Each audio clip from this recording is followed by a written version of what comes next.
yung topic number 2 natin, no? Eto, pwede bang makasuhan ng perjury ang mga nag-deliver ng maleta para kay Senator Loren Legarda? Or Chukchak Chenis lang? Or hindi? Parehong grupo, magkakaiba ng script. Yan, mga walang niya. Hindi kasi ito yung eksena na kung saan nagkamali, no? I mean, nagbigay ng pahayag. I think, ang nakasilip nito si Chris Ulo eh. Ano, proud na proud nga si kapatid Chris Ulo. Sabi niya, pucha, eto sana nakikinig kayo, Senator Erwin nandito sa akin na-discover. Sabi niya. Sa na-discover, sabi ni sabi ni Tol Chris no? Ito, pagtingin niya, okay nga, no? Kasi pinapakita niya ang sabi kasi dun sa meeting di Avance, sa opisina ni Robin Padilla, no? Ang sabi ng mga ulupong, kasama si Baligod at saka yung mga 18 ulupong, no? Ang sabi, oo, hindi talaga nakapasok yung kaya ibinago namin nung March, sabi. Kasama ko pumunta ako, tinawagan ko si Mike Defensor, ang sabi ko, hello, Mike Defensor, hello. Sabi ni Mike, bakit? Bingot daw Sabi ni Mike Defensor, hindi, baka may contact ka dyan na si Loren Legarda kasi, alam mo, wala akong contact. Di ba? Ganyan not verbatim, pero parang ganon, Ma'am Nilda Arceo, Mamaloa Island. Tapos sabing ganon niya, kasi babaguhin natin. So, binago daw, tapos, ibinigay kay Mike Defensor yung revision para ibigay kay Loren Legarda. Parang ganon. Kasi may contact. I-retract daw. Ay, social! Tapos, all of a sudden, lang din halos magkaisang araw. Sumunod, etong si Baligod, alam nyo sabi ni Mike Defensor, oo, paninindigan nila na nag-deliver sila ng maleta para kay Loren Legarda. Ganoon yung yung provision doon sa affidavit. May provision. Alam niya, binanggit niya yung provision, tas yung provision inamin. Very good. Very good, Baligod. Very good. Ay, bakit na niyan? Very good ka pala, Baligod No? Very good pala to si Baligod. Tapos sila namin, hindi nakapasok. Yung si Mike Defensor, paninindigan daw. Hindi updated?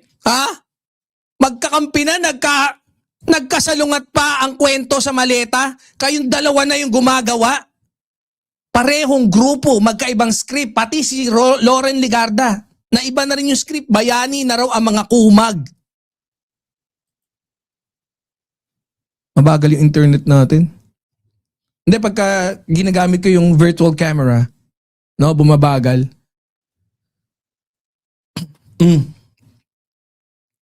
Ang lumalabas may communication gap sabi nyo, nag-uusap kayo. Tapos parehas pa kayong abogado, inaayos nyo yan. Nalito ang publiko sa mga magkakasulungat na salaysay tungkol kay Loren Legarda patungkol dyan sa mali-maletang akusasyon. Ngayon safe na, kahapon hindi. Pucha, baka bukas. Alam nyo problema dito? Itong buwisit na si Baligod na kupal na to, wini-weaponize niya yung 18 Marines. Pucha, dapat ginagawa niyang makapangyarihan yung sarili niya sa pamamagitan ng pananakot. Ngayon na binibuild up niya yung kredibilidad ng 18, which is sablay naman, para kabahan ka pag pumasok ka dun sa listahan. Ganun yung gusto nilang gawin. What we're seeing now is possible inconsistency, sa mga pahayag ng mga magkakagrupo regarding the alleged maleta. Supposedly, nag-deliver daw sila Tapos biglang bawi.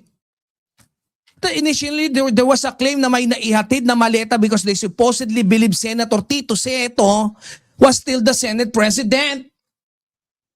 Pero later, sinabi rin nila na wala namang maleta, natanggap si nung si Alan na yung SP. Patawa.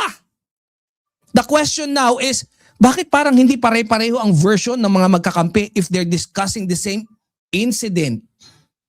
Di ba? Kupal. Mga friends this is the kind of issue where hindi mo kailangan maging lawyer para mapansin ang inconsistency. When the allegation first surfaced, explanation was a suitcase was delivered because they supposedly believe Tito Soto was still the Senate President at that time. Pero teka muna. If that was the basis of yung initial na naratibo, bakit may later statement saying there was actually no suitcase received when Alan Cayetano was already the Senate President? Patawa talaga.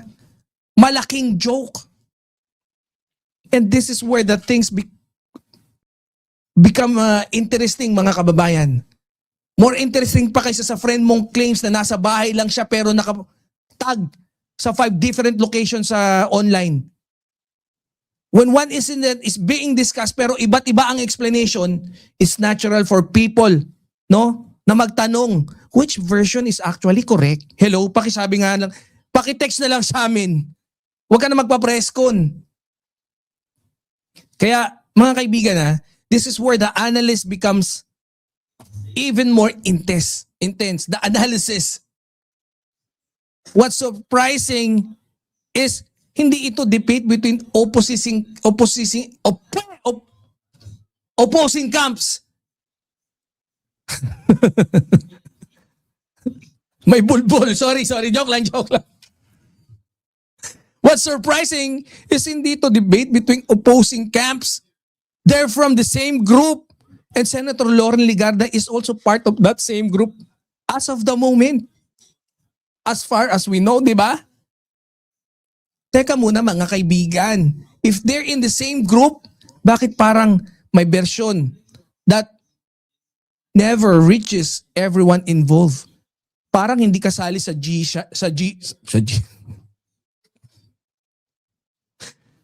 Parang hindi kasali sa group chat, ganon? Tablado? Isasali nyo kasi si Mike Defensor. Could it be possible na may earlier narrative that was never updated? Could there have been a clarification na hindi na iparating properly? And this is where the big question enters. Bakit nagpaputok ang engot na si Plaska kahit may mga media sa tabi at mga civilian? May singit! And when that happens, no, it's usually not the teacher who asks first.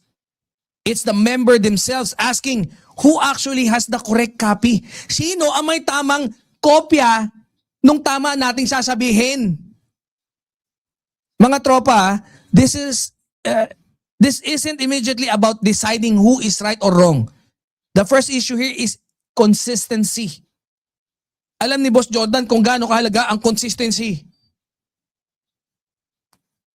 In public discussions, it's important that factual timeline remains consistent, lalo na kapag serious allegations are involved. But have you noticed something? As time goes on, the contradiction itself becomes the center of discussion. And this is where details become very important. No? Mas importante pa than checking if your message was actually sent bago ka magalit na walang sumasagot. Para kang tanga nun. When there are two versions of the same story, the public naturally looks for which one is supported by timeline, documents, and of course, actual events. And this is where credibility comes in. Pucha, gusto nyo maniwala kami sa mga kabulastugan nyo na magkakaiba? Hindi pa kayo nanluloko niya, partida. Mga friends, in the end, this is not only about a suitcase. The bigger issue is why conflicting narratives emerge from these people within the same group. Anak ng teteng Kasi when the source is the same, but the stories are different, the first thing that disappears is not the evidence, it's public confidence. doon sa mga naratibo nyong ipinapahayag. Mga betlog. At saka bakit hindi nyo kasi sinabi, matagal na kayo nagdi-deliver ng basura. Basura tawag nyo kaya nga basura tawag nila dahil alam nila na galing ito sa masama. Kaya nga basura tawag nila doon sa maleta, sa pera. Kaya basura, syempre, basura dahil nga galing sa masama. Basura yung perang yan.